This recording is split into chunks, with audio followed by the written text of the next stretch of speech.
Hi everyone, my name is Kendrick and welcome to ENFP Mail. Today I get to interview Victor. So Victor, welcome dude.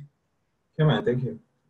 So Victor, what is your official type? Can you give us the full type? Yeah, so the full type is MF, Se+Ti, consume, play, blast, sleep. Gotcha. So you are an ESTP and standard. Yep. Oh, How did you feel and what did you think when you got your results back?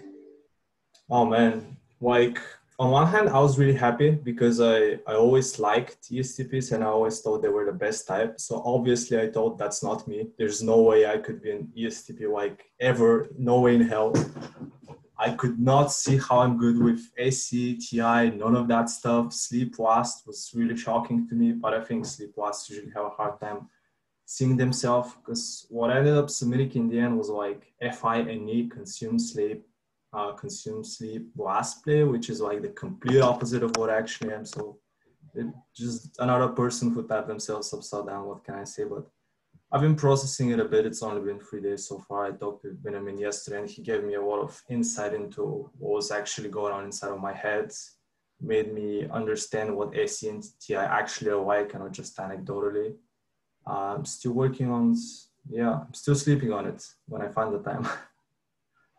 In the Facebook group, you said that you thought you were FINE, you thought you were an INFP, and you said that it's a terrible type. So why did you think that's a terrible type? I'm just curious because I thought that's kind of funny. It was supposed to be my type, right? So it's just that I suck. So obviously my type has to suck, but actually all types suck. So it's just relative. It's about where you suck in. Okay, how it's like, oh, I'm because I just read you're like, oh yeah, I'm gonna be some terrible type like INFP or something. I'm like, what? Yeah. INFP terrible.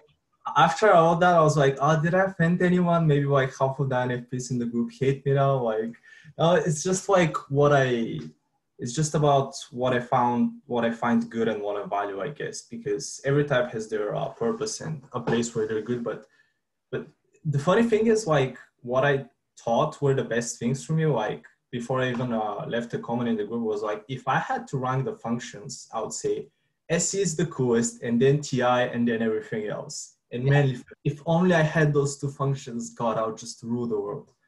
Nope, turns out I do have them and I still suck. So yeah. Why do you value SETI so much? Like what is it about ESTP that you value so much? It's just cool. Like how do you even explain it? I don't know. It's even like what I thought those functions are, but now that I'm like, okay, I actually have them, they're not exactly what I think there was. But for me, it was just being like just the stereotype. ESTP is usually seen as, you know, the coolest type, so to say, just masters of the sensory world, being very good with anything mechanical, you know, being a party type, just being able to get things done, being able to orient themselves very well, just a very competent person in general. That's how I saw them. Yeah, they're usually the best in sports also, you know. True, and that's the thing, because so many of those things, I don't see them in myself, and not just me, like I think even others don't see them in me, like for sports, for driving a car, for just being good at the sensory in general. Like I've had other people tell me that I suck at it, and somehow I'm actually lead masculine AC. So I've been wondering like what part of it is actually you having the function and you just putting in the time so you're really good at it. So maybe that's also part of the. So you tried playing sports and people said you're terrible at the sports? I mean, again, I'm over exaggerating a bit, not terrible. It's just like I wasn't amazing, which is like what I would expect to be. And Benjamin did say about this, I talked with him yesterday, that I'm just very responsible for being amazing at it. And maybe that's why I see myself as worse than I actually am. So, for example, I wouldn't say I suck, but for example, when I was a little kid, I played some tennis because my dad plays as a hobby. And you know, as every parent who plays as a hobby, he wanted to see, okay, let's see if my son's got what it takes to become a pro or whatever. Yeah. So I played for like a bit when I was 5 or 6, and he later told me like it didn't come naturally to you, like your hand-eye coordination, hitting the ball didn't come naturally to you. You weren't that good at it. So I was like, okay, there's no way I'm masculine, you know, lead masculine. Apparently I am.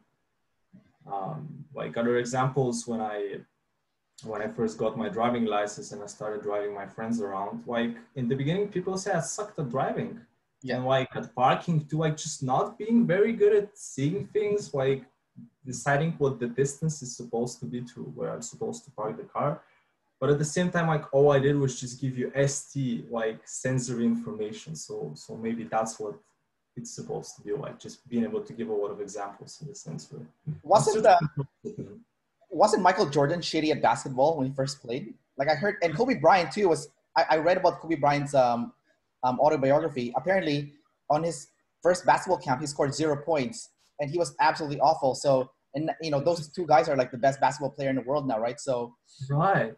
I didn't know that. But yeah, that's probably what I was saying. Maybe it's just about practice. Like, yeah, as you practice, you just pick up things better than other people. And when you have enough time clocked in, you just become like the advantage that your function gives you maybe yeah, starts doing. like with Kobe Bryant, like he used his consume to get really good at basketball, right? Like he studied everything. He watched so many videos of basketball. He even cheated. Like he read the the the player's rule book, so he can see the blind spot of the referee, so he knows which part of the court he can cheat Wow. and he can win. He's like, okay, this part of the court, the referee can't see me, so I can elbow this player, and then I can hurt this player, and then the referee can't see me hurting this player. You know, it's like he read every single like details about basketball. So maybe you just didn't like, maybe you didn't sleep process also like what the stuff that you learned Also maybe. that. Yeah, and also the problem with consistency because I have sleep loss, so also like my night is completely terrible. I have a very hard time sticking to things, so I constantly, change directions, change gears, like start doing something else, and I don't stick with something so I can actually see the results from the work I put in over years and years, like Kobe did, for example. There you go, man. There you go. You found your problem. You're not shit at SE. You just don't like practice in that one I don't field long enough. You keep Yeah, switching, right? So possibly. Yeah. yeah.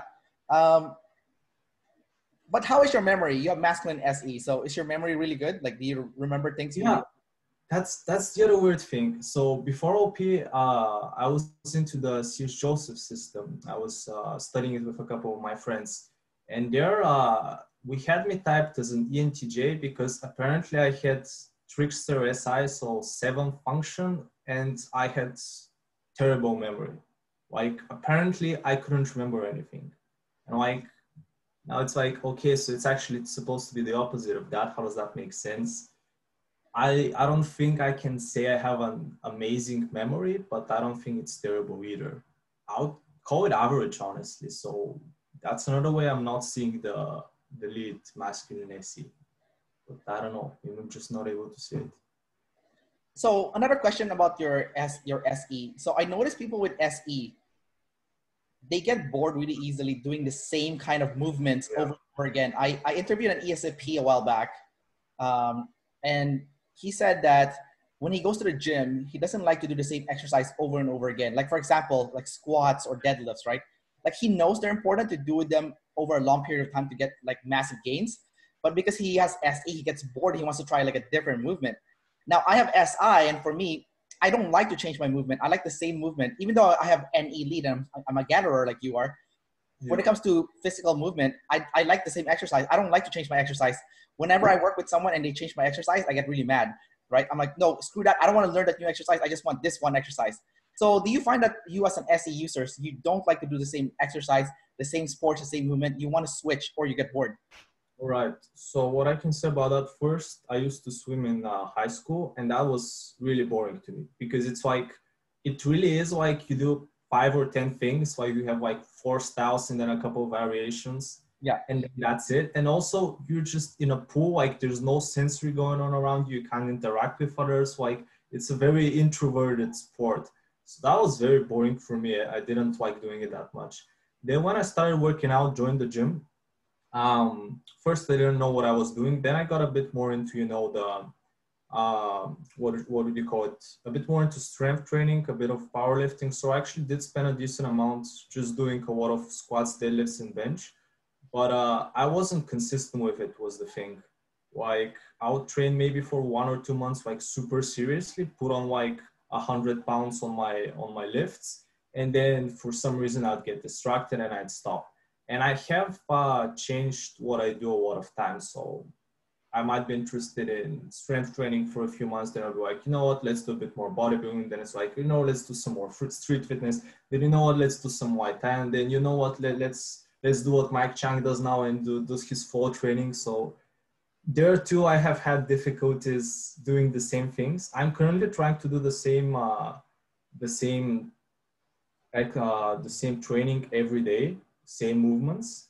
And I guess it is a bit difficult. And so I'll stop ranting because I've been going on for too long. Yeah, I would say that I do get bored of doing the same thing over and over again. So you've done, the good thing about you though is at least you've tried so many different exercise programs that you have like a knowledge of how they work, right? Like you did the 5x5. Yeah, you did 5x5. You did like traditional bodybuilding. Yeah, you did everything. So like, if people have some questions and like they need some tips, you're like, yeah, I've tried that before. This is what happened, you know.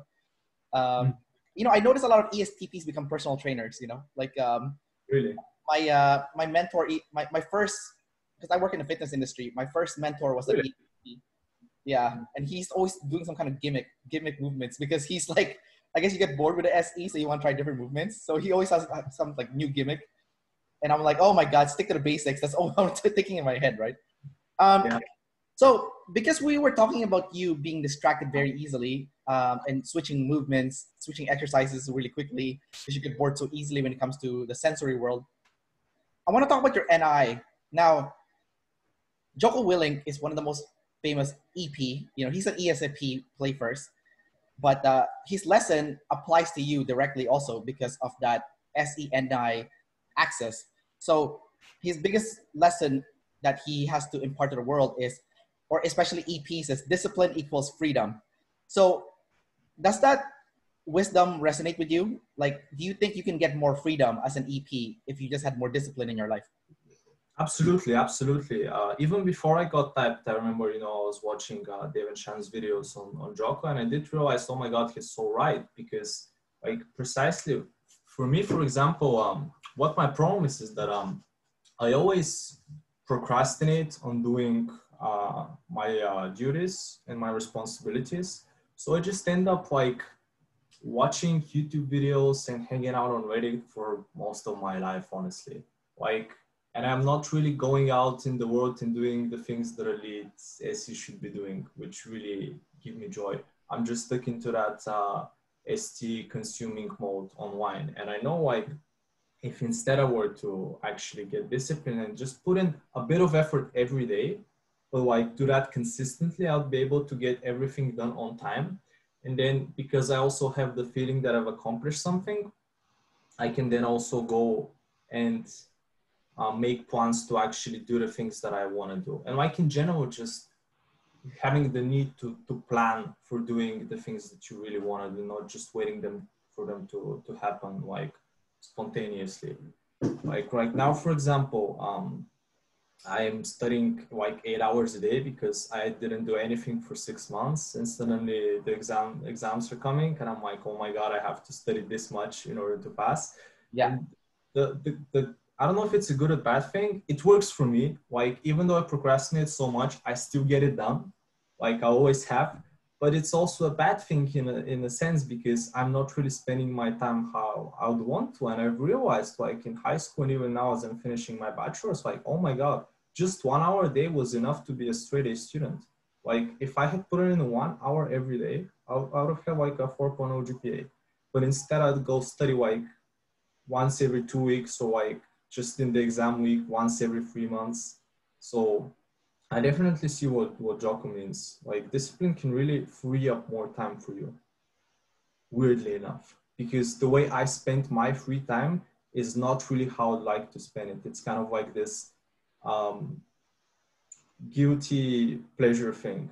Like I know I have something to do, so I'm just doing stupid things like watching dumb YouTube videos instead of going out and actually doing something that I enjoy doing, like playing some sports with friends or making music or whatever.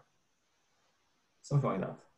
Do you find that when you procrastinate during that last week before your finals happen, do you find that you have hyper focus? Like suddenly you're like laser and you can like really focus really well? For sure. That's what I'm doing right now, man. Like literally my life for the last 3 days and in the next 2 weeks is like 100% on studying. Like nothing else exists for me. Like everything else that I'm doing is so I can study more efficiently. Like I sleep enough so I can study more efficiently. I work out so my brain works better. I'm even like talking to you now, doing interviews, talking with people so that I get this need met and I can then study better. Like my brain works better. So your NI doesn't work unless you're really stressed out then. Yeah, and that's a bad thing though. And even Benjamin actually said that he thinks that's more of an SE because it's just SU reacting to the current environment, the current situation, because it's like very close. Like, and I would be if I was planning for it a bit more in advance in a way. Right. Even though I'm kind of narrowing down what I'm doing right now. So I guess you could kind of consider that being NI. What But is, yeah, sorry, yeah, keep going. yeah, I was done. Oh, what is in your NI box? So you have NI, it's last, but you still have an NI box. So what is in your NI box?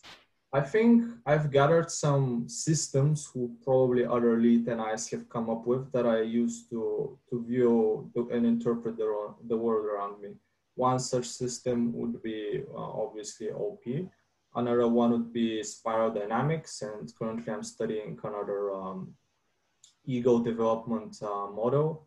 Also like levels of consciousness, of energy and frequency, stuff like that. So yeah, I just gather some systems like that and then I try to interpret the world through that. What else?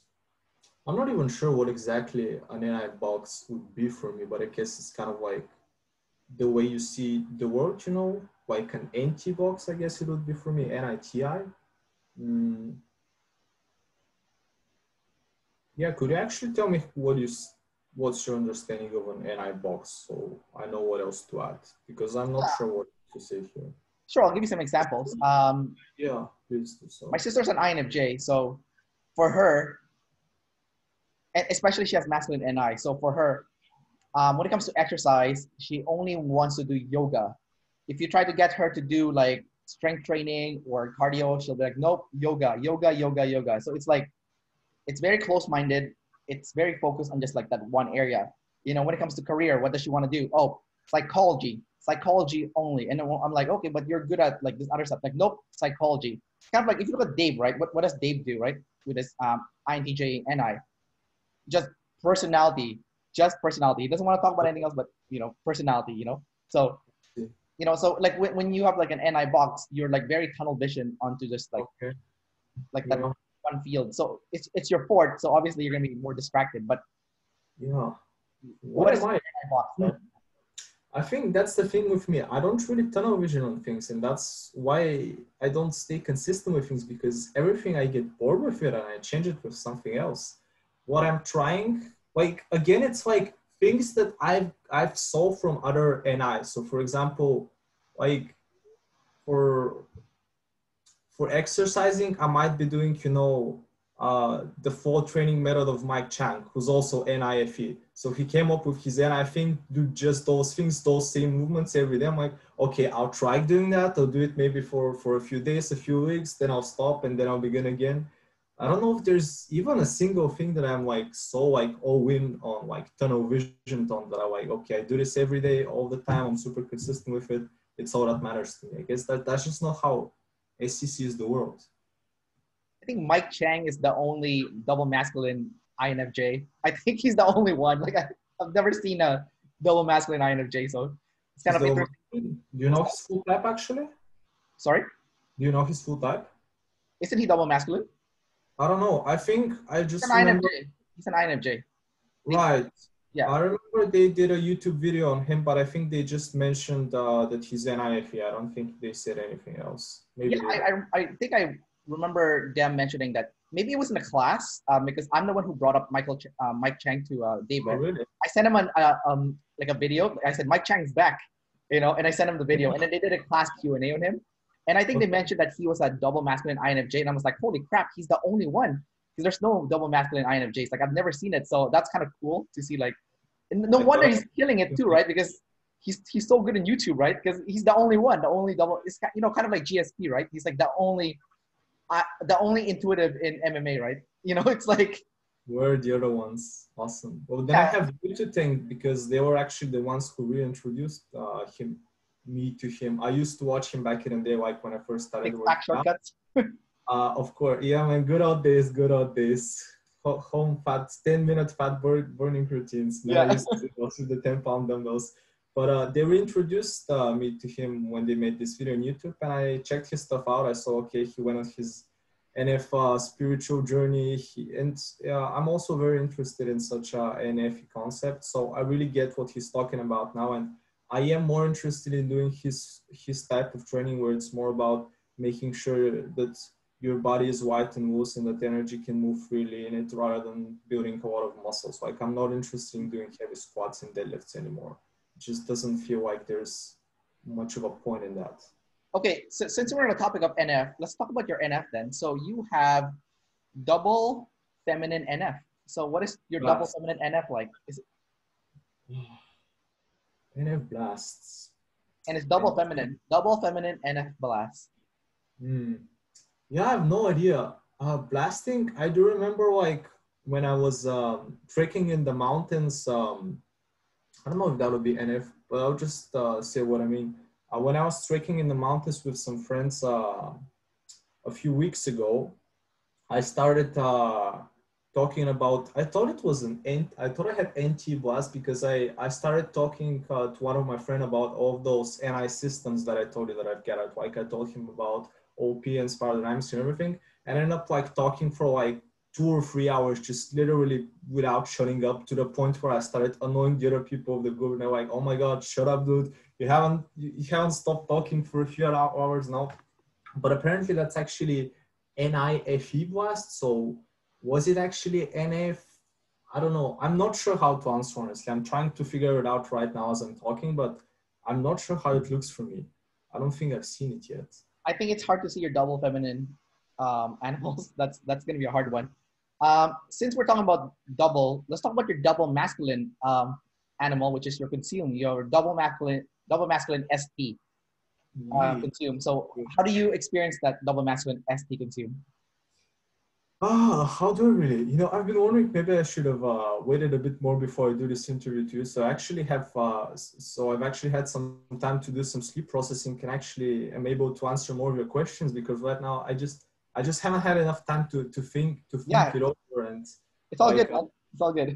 I did see this one old photo of mine which I posted on my post in the group. I don't know if you saw it, where I'm like 4 years old and I'm at the birthday party of a friend of mine, and she has they bring out her cake, and I see this like house made out of sugar, on the cake, and I'm like, I really want that. And the picture is like me just being like this over the house, like, give me this, I want this, Yeah. give me.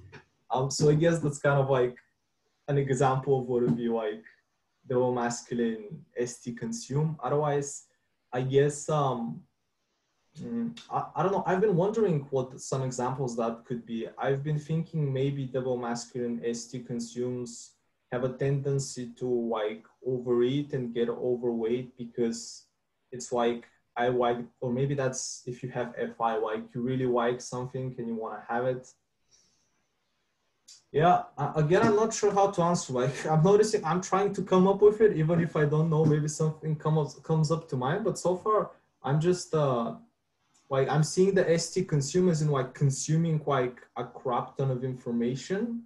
One thing maybe, which is both my double masculine ST consume and my SF play, which is double activated. Like in university, when it comes to doing classes and exams, like before I do an exam, I ask all my friends who've already done it about what to do, how to prepare. And I'm very pushy about it. I've noticed nobody does it as much as I do. Like I just need to have the information, and I ask people for all kinds of details, the small things like, do you have any old exams? Like what exactly does the professor want? And stuff like that. So I want to make sure that I have very clearly the information, like the sensory. So are you very aggressive when it comes to gathering then? Like you try to gather that house on the cake, for example, and you're very aggressive about it. it's an interesting thing. And I was wondering, what are some other like examples of that, I guess. Like, I don't know if like, for example, how you treat, like getting girls, can this be an example of a consume, or am I stretching it, like just being really wanty? If you like some girl, I'm not sure if I have this or I do this. Or about food, I was wondering, like, just I'm not sure what else is the consume. How can you even be pushy with consume? It's a bit more harder to see that, for example, oh, double masculine play, you're just like very pushy with people, like you literally push them around and so on. It's a bit more hard for me to see the consume. Well, I have one of my best friends growing up is an ISTP, and I didn't know that until recently because I realized he has so much tribe hate. Like tribe hate everywhere he goes is tribe hate. And you know, he has tribe hate because he's a douchebag, right? Like he, you know, like it makes sense. He's a tribe hate. Like, you know, like for example, it was my one of my other best friends' little brother's birthday party, and he had ice cream cake, and you know, my ISTP friend, you know, double masculine consume, right? So he took an extra slice of the cake, and someone didn't get a slice of the cake because he stole it, you know, and then he got tribe hate too, right? Obviously, but you know, and he keeps doing that. He always does that. He's always like gathering things at such an obsessive level. Even when we're playing like board games, right? Or like a new computer game, right? When we talk about like, okay, for example, we're going to start playing Settlers of Catan. This is the board game we're going to start getting into. I've played it. You can literally see him take out his cell phone and he's researching everything about this thing. Like everything about this game. He's watching all the YouTube videos. He's reading everything about it just to make sure that he can beat everyone. Yep. You know, literally done that same thing. Like literally that same example. Yes, me. Like someone just mentioned it. Like they literally just mentioned it. His phone is already out and he's like researching everything already. Yeah. Okay. So yeah, well, everything I do, I have to research it before I do it. Like to playing Catan, I'm gonna research how to play it the best. Like once, like I went to like a sort of like a tournament, but it was kind of like an amateur tournament, and I was the only person there who actually had notes on how to play the game. I brought on a notebook that I filled with notes after watching a bunch of videos and like articles online on how to play Catan the best. I've done this for Monopoly too. So for sure. And back when I used to play League of Legends back in the day, this video game, again, like all of the time I'd constantly research like how to be the best, how to play this as good as I can, like what's the most overpowered build I can play to just like shit on everybody else. So in that regard, I can see that. As far as the food, I guess I do kind of, you know, maybe if we're sharing food, like there's a pizza, I would be thinking like, okay, there's like 2 or 3 slices left. If I eat my slice fast enough, I can get another slice before the others do. But I think it's definitely not at the level of your ISTP friend because first, I'm a double decider. Yeah. And I have a double activated FE. So I can actually, you know, I'm more sensitive to that too, like not being too much of a douchebag, not screwing over the tribe, getting along with other people. Yeah, I still get some tribe hate sometimes because I'm still a DI, but I guess it's not as bad. It's more balanced. Yeah. Well, I actually think of a good example for you for ST consume. So Lewis House is an ESTP, right? And yeah, they always talk in the class, like Lewis House. They always talk about him in the class because whenever they are trying to analyze someone's personality type, they're always watching one of the Lewis House interviews, right? LEWISHOWES. I wrote Lewis House and all I get is pictures of houses. So I assume I spelled his name wrong or something. Yeah, the last name is HOWES, not HOUSE. HOW, house, okay. Yeah. Not like house. Yeah. Who is this guy? I've never seen him before. Well, he's one of the interviewer guys. Like he interviews like a lot of people. And David Shan always watches his videos because he interviews a lot of like, you know, popular authors, some celebrities, and basically one of the funniest thing, and they like to make fun of him. He's double feminine ESTP, right? So they like to make fun of him because sometimes he's interviewing an author, and in the middle of the interview, he's not even listening to them. He has their book, and he's reading their book right in the middle of the interview.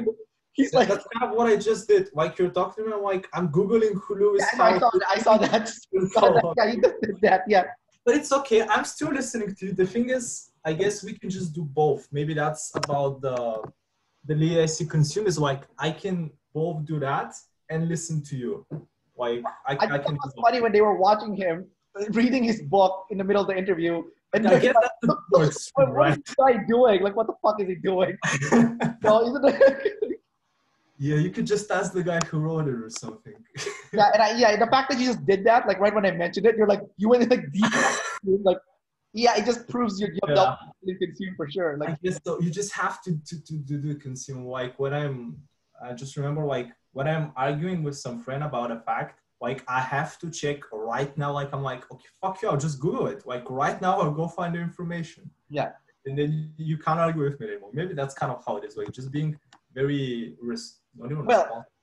do you think that's your info dominant? Because you're info dominant, right? You have consumed and Yeah, blast in your first three. So when you yeah. have I an was argument able with to your see that. friend and you think they're wrong, is it just because your info dominant Also, comes out? yeah, maybe both. Maybe they're just stacking. They're stacking. But definitely, I was able to see the info dominant coin. That's why I actually tagged myself as consume sleep blast because I was like, okay, I'm seeing consume first. I'm seeing blast third, but there's no way I'm sleep blast, right? Yeah. So, yeah, but yeah, definitely about stuff like that about rules too. Like when you're playing games, I'll be like, if I'm not sure what I'm the guy that if I'm not sure if what you did was legal, I'm pulling out the handbook. You know. No way around it. My favorite is with the consume last people. So like one of my good friends growing up is an ISTJ consume last. Okay. He's like, there was one time I live in Canada that the chickens, they had some salmonella and they recalled chickens in certain provinces in Canada. So he told me, I'm not going to order chicken. We were in a restaurant. He said, I'm not going to order chicken because there's salmonella right now. And I'm like, and I thought my info dominant side said, I think this guy's making shit up. I think he's pulling something out of his ass because, he's consumed last. That's what they do. They pull things out of their ass, right? They make shit up. So I took out my phone and I started researching. And then I saw that the fact says that it's only in the eastern side of Canada, not the western side. And I showed it to him, right? And he was looking at it. He was like, fuck, I hate being wrong, you know. Interesting. And then, so I think that's like a superpower of the info dominant is like, when someone's full of shit, like you can sense it. Yeah. Yeah, you're very sensitive to it. I think I have a friend who I'm not. I don't think I'm that good at typing people yet, so I'm not sure like what type my friends are. But I think I have a friend who I'm pretty sure is like Energy Dome was first, Consume last, INTJ, and like when he likes to teach, like he started his own company and stuff where he like sells an online course or something, and when he does seminars and stuff, he says that he literally comes up with percentages because people like them. Like he literally comes up with a statistic, like completely made up. That doesn't give us like, yeah, nobody's gonna check, but I do. I call him out and like, oh, this thing, you sure about it? You know what, man? You're completely right because I like to follow a lot of INTJs on YouTube, and then when I actually started reading their citations of their reference sources, I'm like, this reference source doesn't even mention that at all. Like you just pulled it out. You're like, where did you come up with this shit? Like you pulled it out of your ass, you know. Maybe most of the interesting thing is like one of the people I watch the most is actually this consume last INTJ actualized Leo. I don't know if you know him, but What's his name?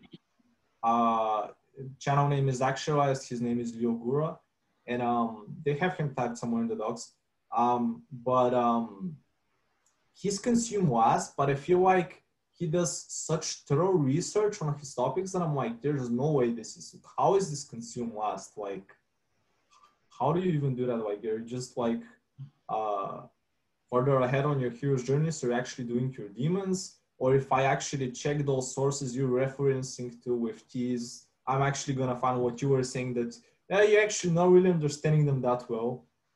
But in general, I do agree with what you said that most consumers tend to push it out their ass like a lot. Well, one of my favorite YouTube channels to watch is this INTJ. I think he's an INTJ. I think he's double feminine. I think he's blast, play, sleep, consume. His name's Andrew Henderson, and he teaches people how to avoid paying taxes by getting like an offshore account and like offshore banking and all that stuff. I find it so fascinating. Like as an EP, you're trying to avoid a government. Like this is like super interesting information. Yeah. Anyway, he doesn't consume at all, but he hires like a team of people, and their job is to do all the consume for him.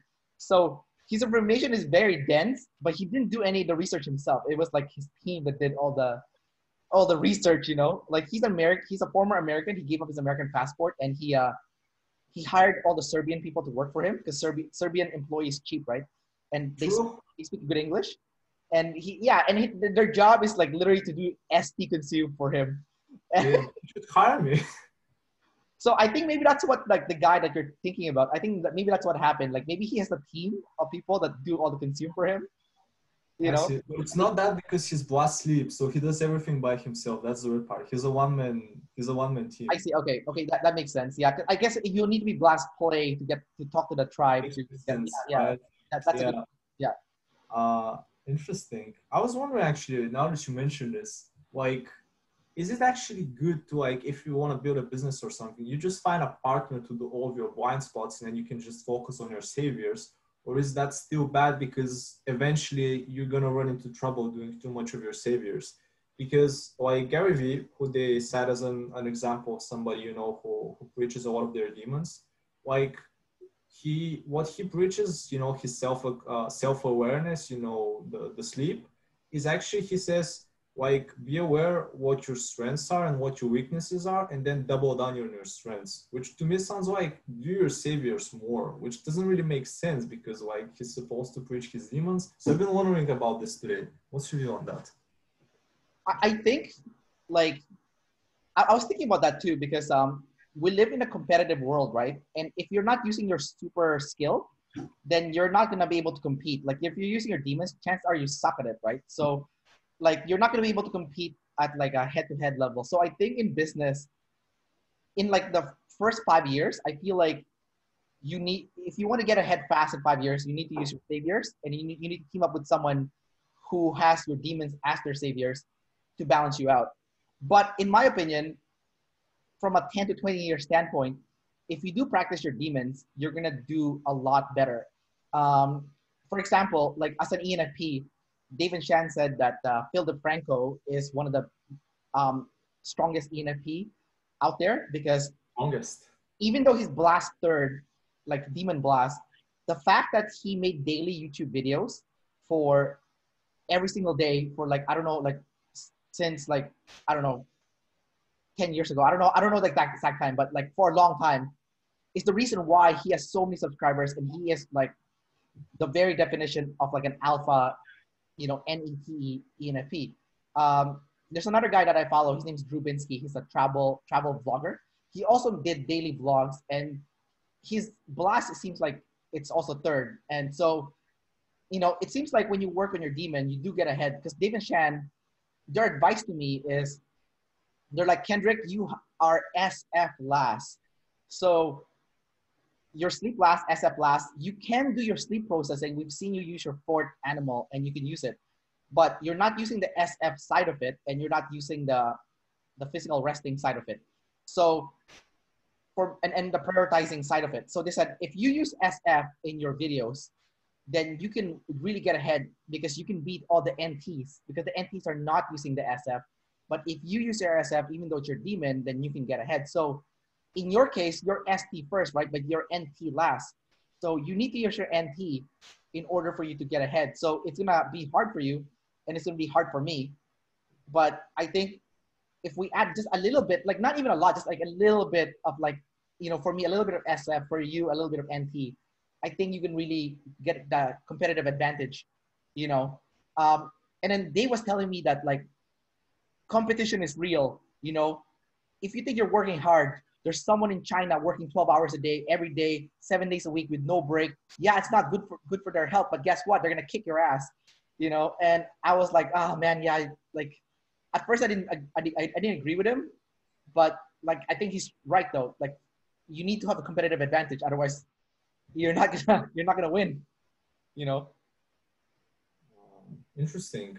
For this, I'll say probably I'm not NT enough to get into this in depth and actually explain it properly, but I've learned from some of those, you know, NT guys that I think it's mostly about mindset. Like if you have this mindset about the world being, you know, this fierce competitive place, you know, that's how you're going to view it.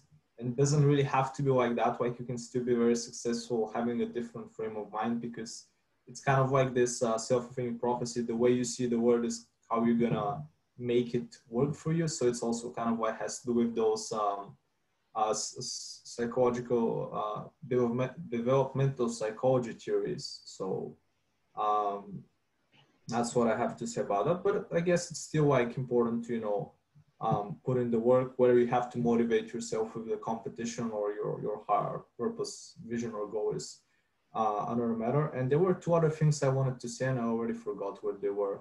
Like as you're speaking, I'm just making a checklist. Okay, to this I want to respond this. To this I want to respond with this. Yeah. And by now I forgot what the other things were, but it's fine. I guess to just finish up the point you started earlier, like if you're starting a business, both do your demons and get a partner that has like the opposite saviors as you. Maybe that's like the best way to do it. Oh, I did remember what I wanted to say. Awesome. Well, I read a book called The Blue Ocean Strategy. I don't know if you've read that book before. I've heard of it. I haven't read it, but I've heard of it. What was it about? Like when Tim Ferriss had like, I don't know, like 3 or 4 books that he recommended to read if you want to start a business. Okay. One of them is the E-Myth, and the other one is Blue Ocean Strategy. And I mean, the whole book's like an NI book. It pretty much tells you, like, I can tell you what the whole book is about. Pretty much it's just like, the red ocean is like the place that's already overcrowded with a lot of different businesses. And the blue ocean is the place that has no competition. And you can start your own category there and you can kill it there. Like eventually the blue ocean will become a red ocean, but if you're the first one there, then there's another book that he recommended, which is that 22 Immutable Laws of Marketing.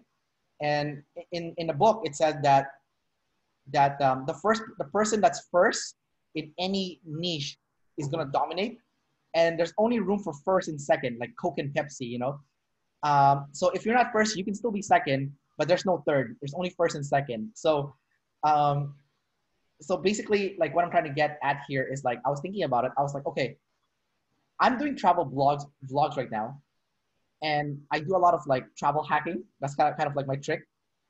So, but I noticed that my competition, no one is doing any NF. They're all freaking like ST, NT nerds, right? And they're all like, and some SF people too, right? But no NF. So I'm like, okay, I need to make my blog and my YouTube channel NF and ST and NT, or like, yeah, but I need to put NF there because no one's covering it right now. And that can be like my blue ocean, right? So, like even in the personality like area, like Frank James, right? Like, yes. His YouTube channel is very SF, right?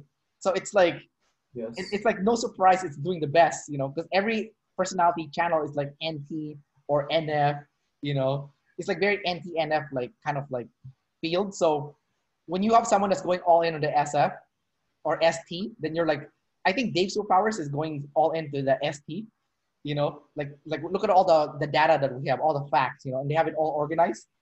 So I think when you pick like an animal that no one is doing, like, then I think that's how you can dominate. That's just my observation based on what I've seen. The thing is, again, but there have to be like tradebacks though, because sure, like Frank James is successful, but is he actually really helping people that much? Like I suspect most people that watch him and like, oh my God, I'm an INFP and I relate so much. Like some ESTPs like me who are like, oh yeah, I'm an INFP. Like, so like, is he like, sure, he's kind of entertaining to watch, but like, is he really helping people like what like Dave is, like telling them, okay, there's saviors, there's demons, you suck at those things, here's the map, grow? Or it's like, you're doing a better job at actually providing actual, like not just actual value, but making the world a better place. That's also something that like I think is important. So it's like, whether you're in it just to, get eyeballs, or you actually want to, but maybe you have to do both. Maybe you do have to figure out how to do everything. I think that I like giving Tesla as a great example of a company that I think does very well, just incorporating all of the animals. Like their products are ST the best, like in the EV market. They're like SF very popular, like just from the way they do them, like their style is awesome. They add in those quirky features so people like to show them around. They don't even have to invest in marketing because Elon Musk is somehow a marketing machine. their products are like very well NT optimized. Like their engineers are ridiculously smart. Their production is amazing. Like they have all this NT innovation, and they have the NT vision in the end of like bringing the world to a sustainable energy, seeing this goal that's valuable, you know, to society at large, and you're able to then uh, uh, people that are like care about the environment and so on can will want to buy your car. So they have everything covered in a way. I was able to see that. So we just have to do everything, and that's that. You are NT last. How do you let's talk about your sleep. So your sleep last, your NT last, and yeah. So my question for you is, have you had like any health issues because you're not getting enough rest as a result of NT last? That's the first question. Second one is, what problem have you had from not using your NT enough, you know, because you're NT last? So let's start with those two, and then I'll have follow-up questions after. Yeah, so I think the way I see my anti-sleep so far is that like I'm just unable to come up with things on my own, like original thinking, original ideas. Like I get my information from others, period. I might decide with my TI whether it makes sense to me so that I use it, I put it in my NI box or whatever, but I just cannot really like, girl I was dating recently told me like, you cannot think for yourself, like you just listen to other people, you have to learn to think for yourself. Interestingly, I don't think I've ever had the classic sleep loss problem of burning out, like not getting enough sleep or stuff. I sleep a lot. Like if I don't have a reason to get up like in the morning and so on, I'll sleep for 10 hours, like pretty much every day. And I'm like very, like it's important for me to do that. Like if I sleep less than 6 hours for 2 days, I'm like, no, fuck this, I'm getting a nap. So like I'm not seeing this part of the sleep loss equation yet where like I outwork everybody and I never take time to rest physically. Like maybe my mind is always active and I'm never just resting in a way of just doing nothing because I'm always either consuming something or I'm doing something else. My TI inner dialogue is going on, but I haven't noticed any physical problems like health issues. Never really had any. What's the second question again? What problems I've had from not using You don't use your NT, so your TINI is not being used. Yeah. Together. Right. I'm still trying to realize what exactly that is. Yesterday I tried processing it a bit when I talked with Biniman, and he told me that's pretty much me figuring out my views, you know, of the world and what I want to accomplish, like plans for the future and so on. I definitely do not plan. Like I have no idea what I want to do in like a few years time. I just see all of those possibilities and I have a very hard time narrowing down to one thing. I guess that's more of an NI thing. Yeah, and I still want to talk to some people to figure out like what's actually TI sleep. And I wanted to maybe ask you like what's SF sleep for you, because that would be the opposite. Maybe then I'll be able to see, okay, if that's how you see SF sleep, maybe NT would be kind of the opposite of that or whatever. I just realized a few days ago that or not like you know, since I started learning op that SF sleep is very judgmental. So like for example, like when my friend is doing something stupid, I'll be like, oh, you're such an idiot, like what the fuck are you doing, like you're a douchebag, you know, like it's like it's nothing logical, it's very like just judgmental, you know, like I don't think what you're doing is cool, you know, and I don't care what the tribe's opinion is, this is my opinion. And yeah, SFI, right. You know, it's like it's also very nostalgic. Like I like to look back in the past at like past memories. I like to look at like old pictures and stuff and like get like sentimental about like the old pictures and stuff. Okay. It's also like my sleep is also very aggressive. Like it's hard for me to sleep because I'm sleep last. But when I do sleep and someone wakes me up, I get really mad. You know, so it's because it's double masculine sleep, right? So like I get really aggressive. Interesting. Yeah. So I mean, you know, so it's like a lot of pent up rage also because of that, like, you know, inner double masculine SF sleep. You know, so yeah, and I noticed that, you know, like when it comes to SF is usually what like people are drawn to. Like if you want eyeballs, let's say you have a YouTube channel and you want eyeballs, then you need to use SF. So my SF is gonna come from my sleep, and it's super aggressive. So if I want to do like an SF content on YouTube, then I have to do something like really aggressive that I originally came up with, you know. Okay. Which I have a lot of ideas. I'm like scared to put them out because I'm double feminine play, right? So it's like I don't want to put it out, but I kind of do. But whenever I share it to someone, they think it's hilarious. So clearly, it's what's gonna get the eyeballs. But at the same time, it's like, yeah, it's definitely gonna offend people because double masculine, you know. So yeah, That's that's interesting, like having your first animal being double feminine, but your last one being double masculine. Sounds like an interesting yeah, dynamic going on there. yeah. But I think because it's double masculine, it also helps me use it better. So it's kind of in a way, it's like Yeah, balances it out a bit. it's a benefit, like because most people cannot use their fourth animal, right? But Or most people can use after I started doing these interviews. Actually, I actually noticed that most people can use some of their fourth animal, like maybe half of it. Like it depends on your growth mindset. So some people who's been practicing can use maybe half of it.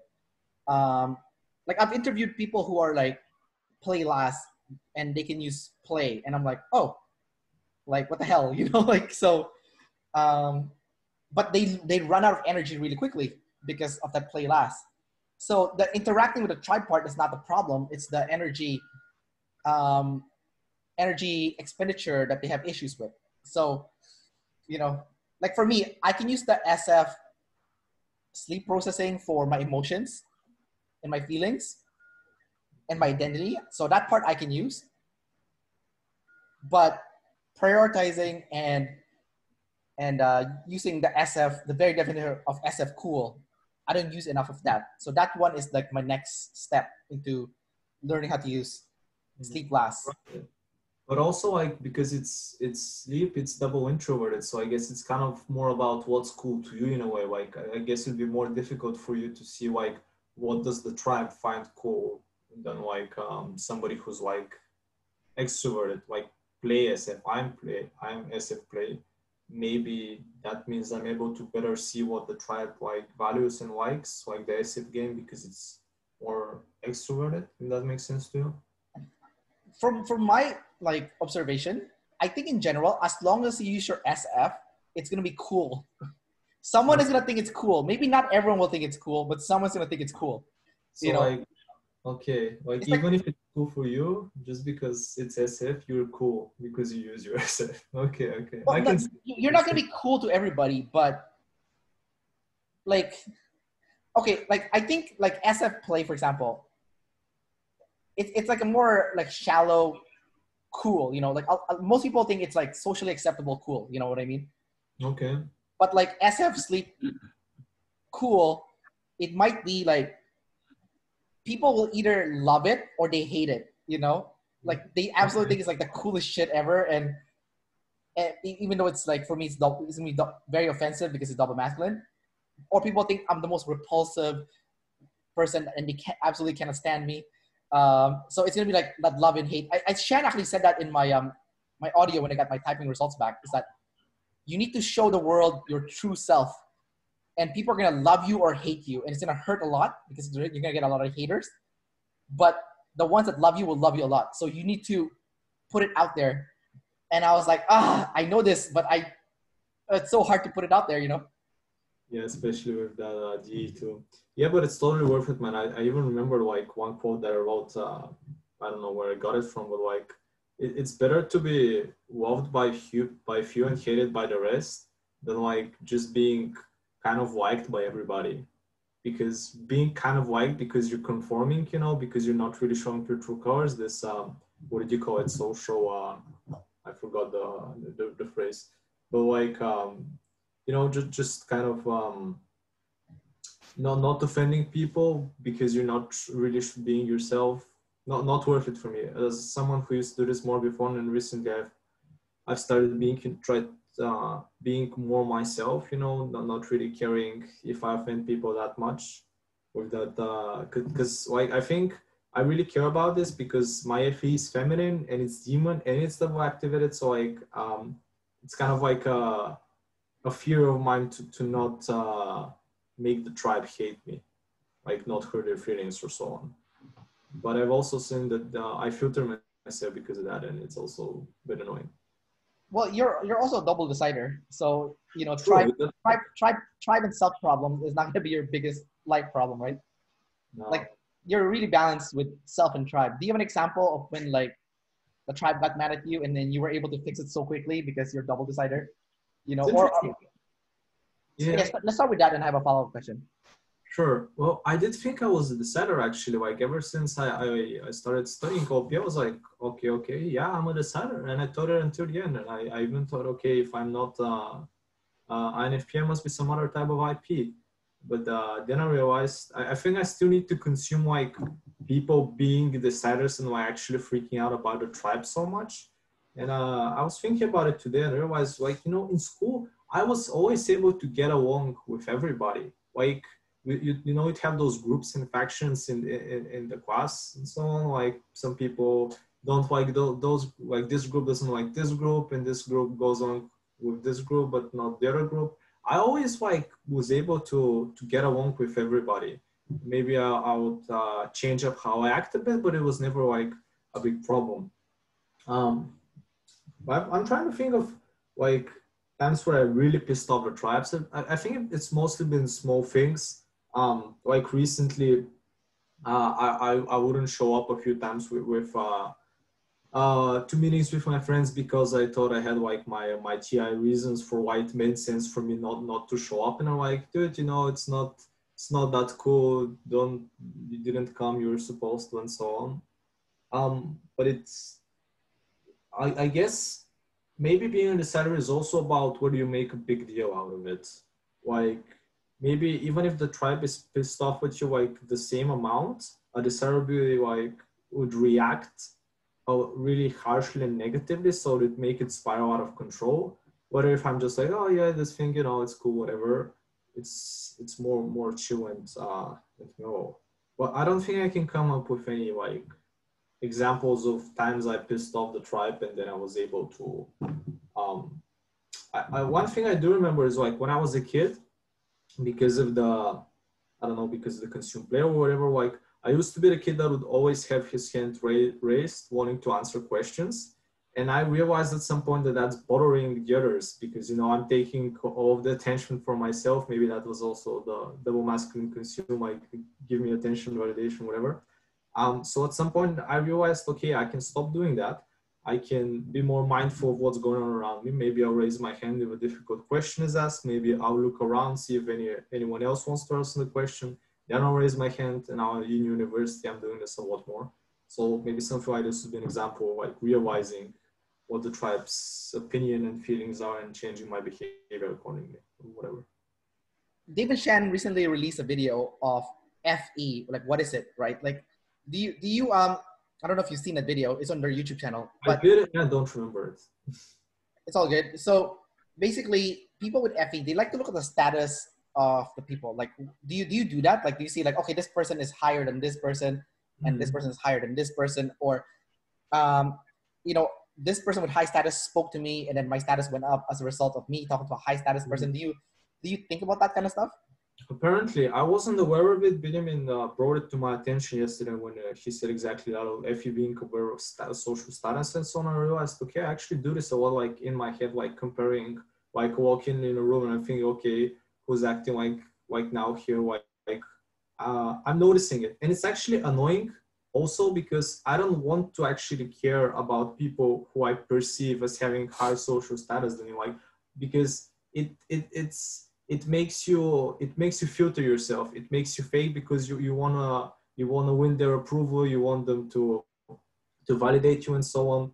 So it's actually an annoying thing, I guess, in a way that I'm being able to tell, okay, this person is important to me or not. But I definitely notice it in my behavior, like if I see someone as like low status, which is kind of a shitty thing to say because, you know, the NF say, you know, you don't have any actual status, you're all equal and so on. But, you know, my ego brain sees it like that. If I see some person as like low status compared to me, you know, I don't care. I can be completely myself with them. I don't care of their opinion. I don't care if they approve me.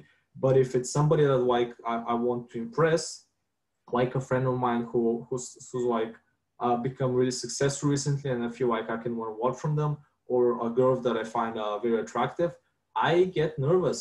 I tense up. I start filtering myself. I start being uncertain. And that's really annoying. And I'm trying to get myself to stop doing that because that's a thing that actually lowers your status in their eyes because you're kind of reacting to them. I did spend quite a lot of time consuming about social dynamics. I've watched quite a few and read quite a few on the topic. What about your TI? How do you use your masculine TI? Yeah, like again, one of the things that I just did not see myself having. Like I was certain of two things that I have before I got that I'm savior sleep and that I do not have savior TI, and apparently both of those are not true. So I've been trying to see the TI. Apparently, it's this inner monologue that's going on in my head constantly. Like, just it's.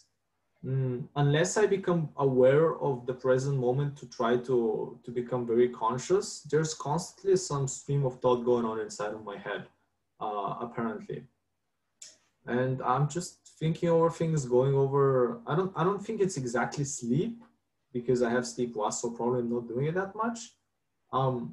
It's hard for me to see it as like even masculine because I thought there are some people who I thought, okay, those guys must be like masculine TIs and probably IPs too, because they're really hard-headed. They're like, they don't want to listen to what you say. They're like very narrow about their opinion. Maybe they're also OI, maybe sleep first, not open to new information. But yeah, I did not see this in myself. Like sometimes I wouldn't really agree with a person and I would not argue to no end. I would just say, yeah, whatever, I don't care about convincing you. I know what's right for me. So it's something that I've yet to start seeing more, I think. Part of having TI is having your truths. So do you have like a 3 truths or something? Yeah, again, this was one other thing that I remember this free fruits video or whatever this concept that they said. And I was like, let me try to come up with my free fruits back then. I was like, no, I don't actually have this. Like, maybe if you ask me right now, I can come up with some shit like on the fly. But like, truths, I really thought I had FI. I really, really did. I thought that like I was more aware of what I actually like and dislike and what I actually value, but apparently not. So that's something I still need to do some more sleep processing on to realize, okay, what's actually the TI. Again, talking with Benjamin yesterday, he was like, when I gather information, I decide whether it's useful to me and like I decide what to gather using logic and reasons, like not what's valuable to me, but what makes sense. Like maybe looking at a few sources, I'm like, okay, this looks reputable. This guy makes sense. I'll listen to him. This guy doesn't. I won't. Something like that. One thing that I want to mention though, just I'm noticing like how different our interviews are. Like yesterday with Benjamin, it was a lot more back and forth. Where with you, I noticed it's like me speaking for like 5 minutes, then you ask me a question and you speak for a few minutes. Like it's a lot less interactive, it feels like, and it's more of us doing monologues. I don't know if it's because we're, not as close type-wise, where we have different functions and so on. Just an interesting observation I made. I think because we're both consuming, like we're just like listening to the other person and trying to understand what they're saying. So I'm like just pausing, just like listening to you. Maybe, yeah. I do notice, like, yeah. When you were talking to, I become very quiet, just very actively listening what you're trying to say. Maybe that's us, yeah, just being piece, right? So it's gonna be a different interaction, So yeah, no, I like to do these interviews because like people can see the interaction between like an ENFP and an ESTP, for example. Right. It's like, okay, so this is what it looks like when these two types talk to each other, right? Yeah, and now I'm much more interested to get to know a lot more in the people in the community and talk to them. And I think that I'll be able to understand more like what certain types and energies and functions are like by actually interacting with them, by doing the play. Yeah, it's also interesting, like, because like, this is how you're viewing our interview right now, right? But like the other people are gonna view it completely different, right? Like I'll give you an example. Sometimes I interview ISFJs and when I talk to ISFJ, sometimes I feel awkward when I talk to them, right?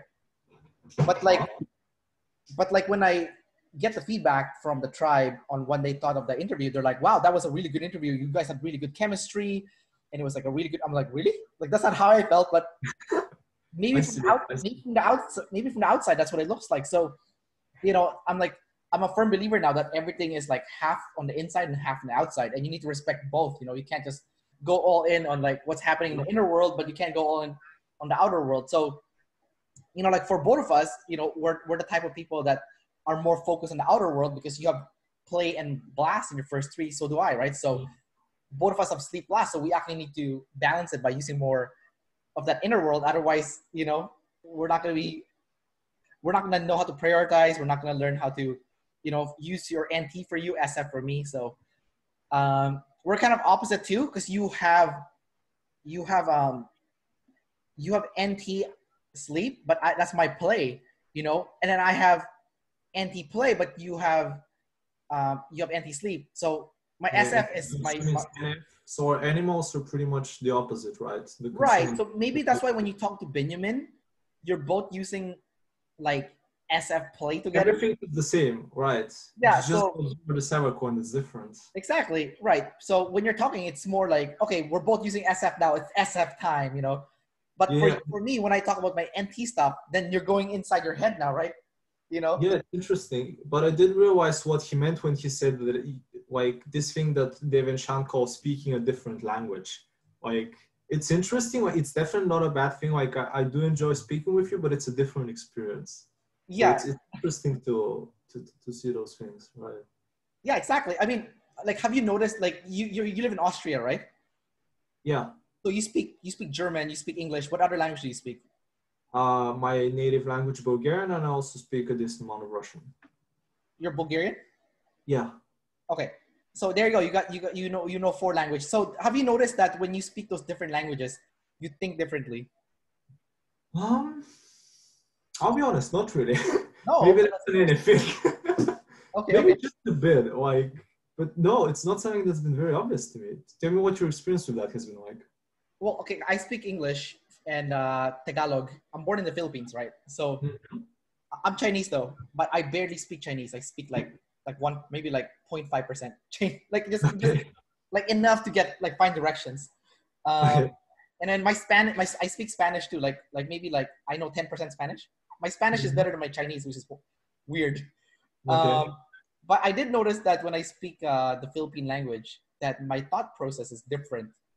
And like, a little bit different. There's like there's some things that are different. Like there are certain things like in English that is socially unacceptable to say. Like for example, I can't go up to you and say, "Oh, hey, you're a fat ass," right? You know, like that would be like offensive to someone, right? But if I say that in the Philippine language in Tagalog, if I call someone fat, that's okay. Okay, I'm starting to see what you mean. Yeah. You know, like I don't know in Bulgarian, like if you say something to one person, it's not offensive, but in English, it is offensive. Yeah, maybe. Like when you're like joking around with your friends, messing around, maybe you'd call them like some things I don't even want to say right now. So I guess it does. It does make a bit of sense. I guess I never really saw it as thinking differently.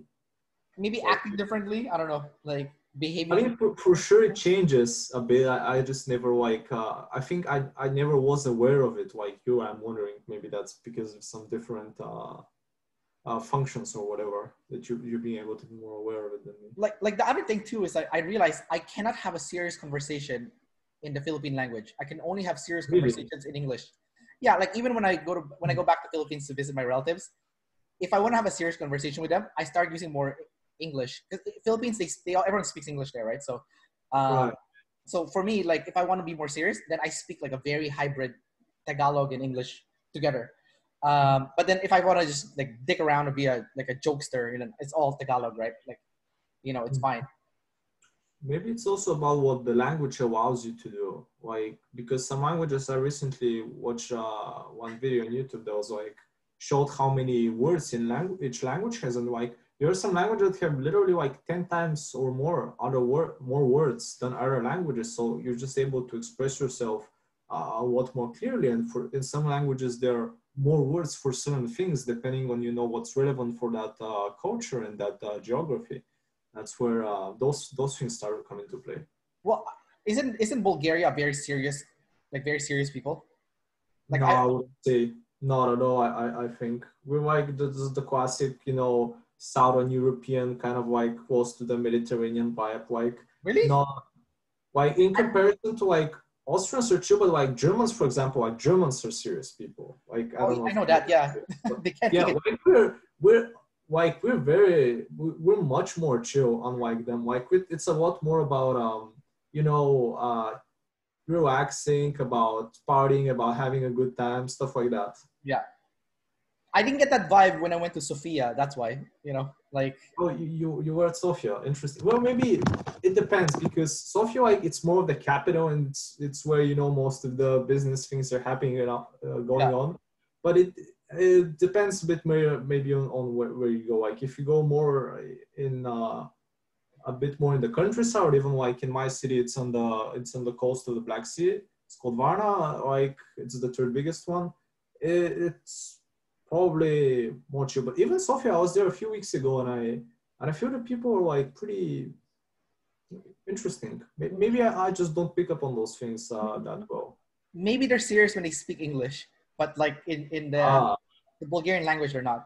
like you said, yeah, maybe that makes sense. Like because they maybe also like depends on like your level of mastery. Because obviously, like when I speak German, I can't joke around that much because it's not quite on the same level as my English and especially like my Bulgarian. Wait, So so how did your English get better than your German? so here's the story. Basically 10,000 hours of YouTube. That's the short version. But I learned English a lot even as a kid.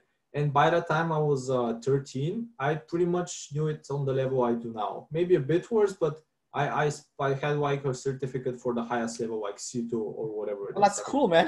That's awesome. So then when I had to pick a high school, I got very good scores, so I got to go in the best high school in my city. Yeah. And there you can either learn English or German very intensively. And since I already knew English, I decided might as well learn another language. So I learned German in high school, but I wasn't very serious about it. I was never like I would never like just for example write down words to learn them. Like that would be very boring to me. I guess again this lead MSc thing, just like not wanting to do something repetitive. I would prefer to just consume something like read, watch, whatever, talk with another person to learn the language. So because of watching so much on YouTube and all of it being on English, even like the last few years, also every book that I read pretty much is also in English. Like most of my consumption of information, which is the thing I'm addicted to and I do the most, is in English, and that's why I think it's improved so much. Whereas my German, like it's gotten a lot better, but it's still not quite on the same level as English, because when I came here to study, I just wouldn't talk to people as much. Like there was this thing that I kind of got around into a Bulgarian circle, so I'd chill with more with Bulgarian people, not really get to practice my German that much. And I noticed it started getting a lot better in the last few years when I actually started talking to the Austrians and the Germans a lot more. Well, that's cool, man, because English is the world language, so I think you picked the right choice, regardless. Yeah, Like, sure. yeah, because like if you live Europe, it's everyone can speak English pretty much, like outside, Yeah, for me, like if you're a young person and you can't speak English, like what are you doing? You don't have access to like all of the information on the internet mostly. It's like that's like such a basic skill for me that I almost expect people to know English. Like Yeah. in specific countries of a specific age. I also think it's hilarious that you learn English from YouTube because when I was like I've been to all the European countries except for Iceland, and I was in Moldova, and I was asking for directions. All of them. Yeah, I was asking for directions for this from this one woman, and Okay. she started speaking like pretty good English, and I was like, "Oh, your English is good." She's like, "Oh, I never studied English in school. I just watched Disney movies," and I was like, "Holy shit!" Yeah. Like this is how people learn English. They just watch like I Disney guess movies. that's the lead consume. It was because a lot of like especially like late 90s, early 2000s, Yeah, we student have like translations. Like a classic one for us Bulgarians kids was watching Cartoon Network when we were kids because yeah, it was in English. Yeah. So we just watch it and learn it. And by now it's translated, unfortunately. And this girl that I mentioned that I did it, she's from Russia. So from her, I learned like in Russia, they have everything dubbed. Like they have everything translated.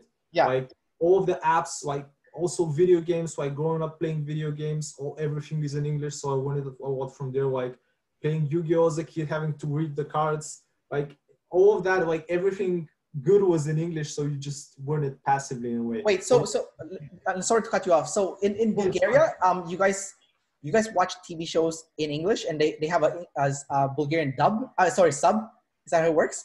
So in the last few years, they started doing more and more dubs, but here's the thing, they fucking suck. Like our dubs are fucking terrible. There's like 5 or 10 people dubbing in the whole country. So I despise like the dubs. And since I weren't speaking, since I learned English at such an early age, by now I do not want to watch a dubbed movie. Like I literally will not.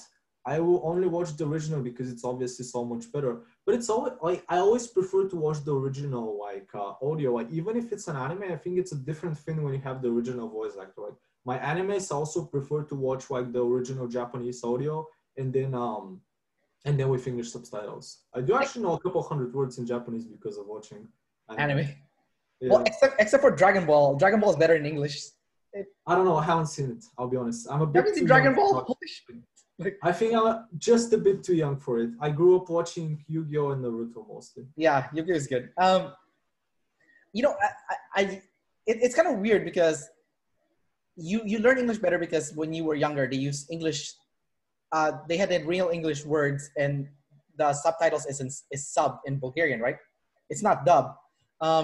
Because I traveled in like, you know, in Poland, their English is pretty good in my opinion.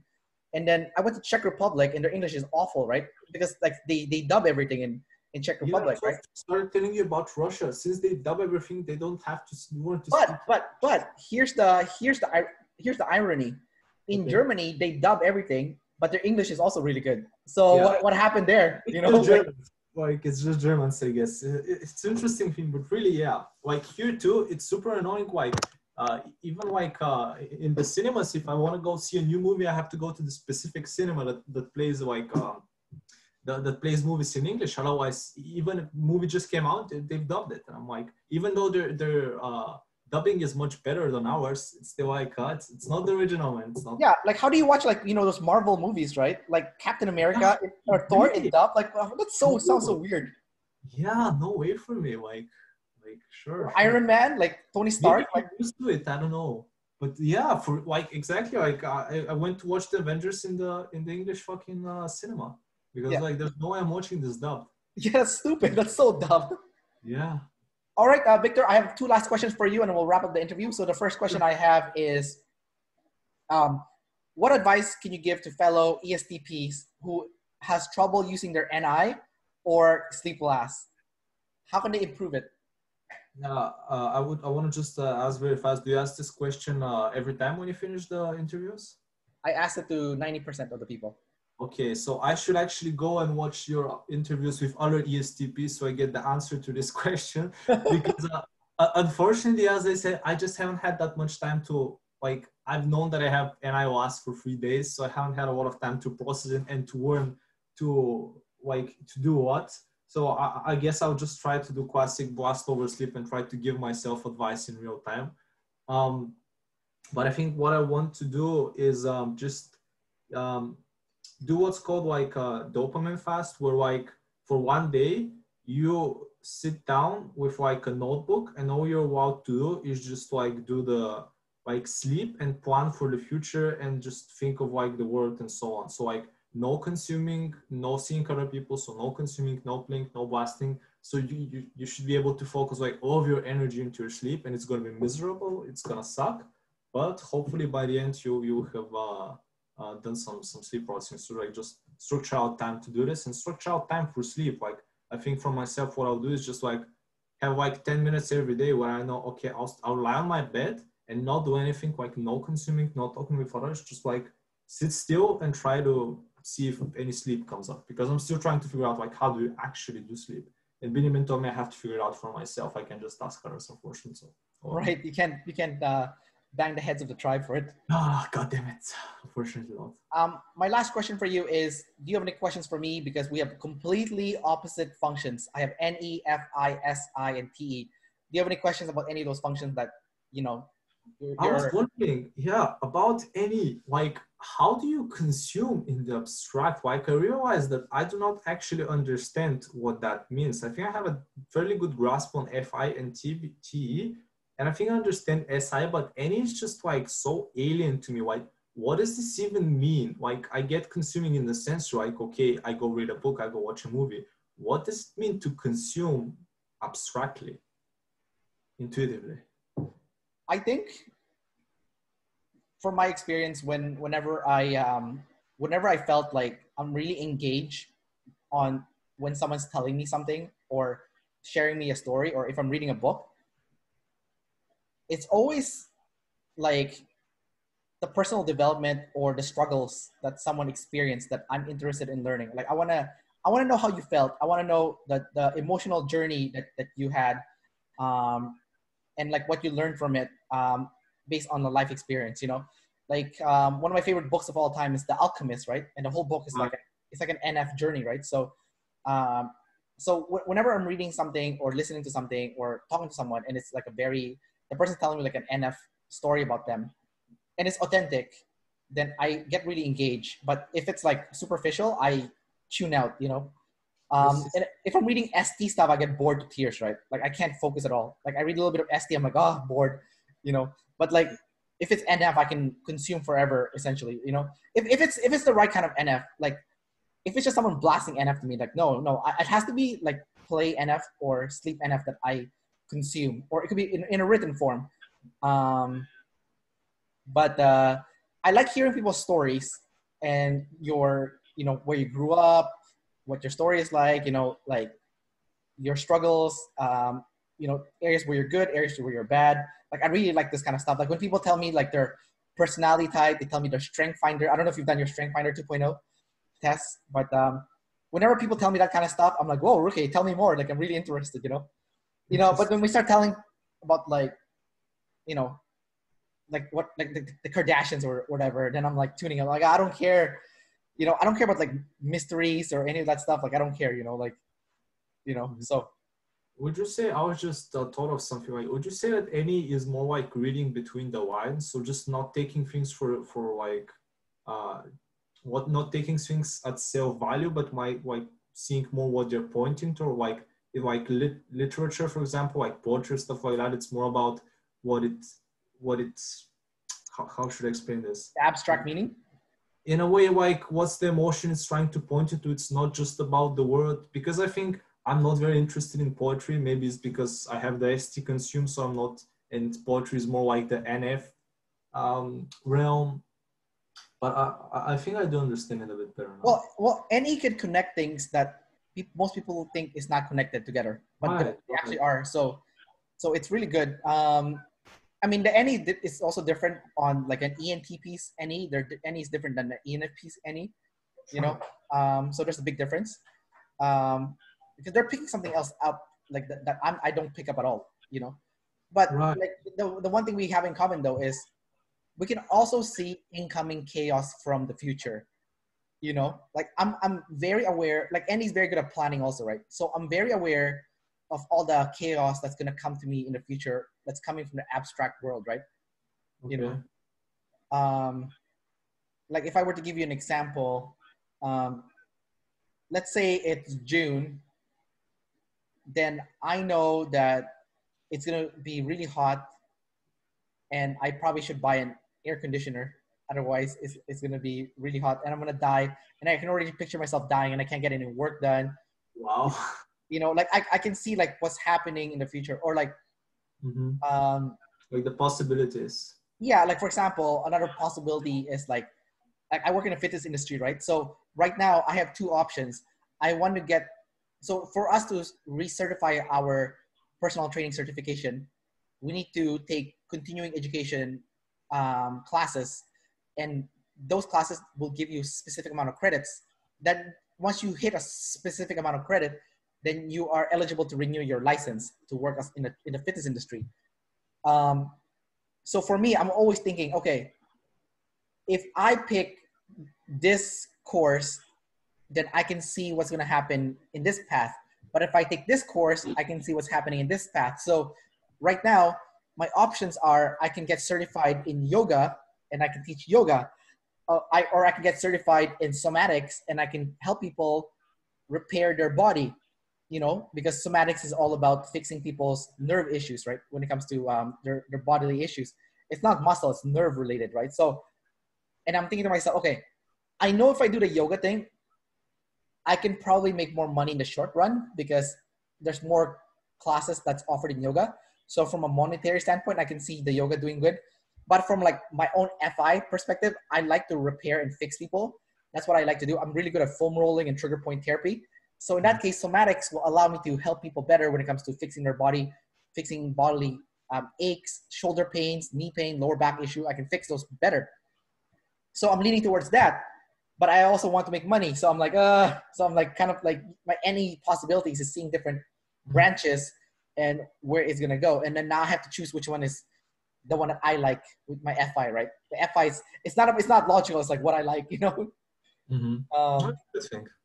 You know. I see it. Yeah, I think I saw it a bit like I have this too, but I can't see it that far into the future. Like what you described, well, I can see it for the present. Like right now, I have some time. What can I do with that?